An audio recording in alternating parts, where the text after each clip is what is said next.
જૂનાગઢના પંચાળા ગામના નાગજી ચુડાસમા આપઘાત કેસમાં પોલીસે વધુ એક રાજકીય આગેવાન વિરુદ્ધ ગુનો નોંધ્યો છે। મુખ્ય આરોપી તરીકે ભાજપના તાલુકા પંચાયત પ્રમુખના પતિ ભાનુ ઓડેદરા હોવાનું સામે આવ્યું છે। મૃતક યુવકે સુસાઇડ પહેલા બનાવેલા વિડીયોમાં ભાનુ ઓડેદરા જ મુખ્ય જવાબદાર હોવાનો આક્ષેપ કર્યો હતો। જો કે નાગજી ચુડાસમાના આપઘાત કેસમાં પોલીસે પહેલા 2 લોકોની ધરપકડ કરી હતી। મૃતક અંતિમ વિડીયોમાં કહે છે, વિડીયો બનાવી મૂકતો જાઉં છું, તંત્ર કાર્યવાહી કરે।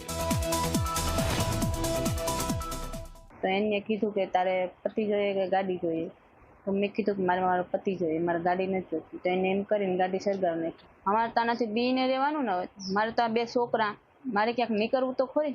ભાનુભાઈ ઓડેદરા એના વિરુદ્ધ ફરિયાદ કરેલ છે।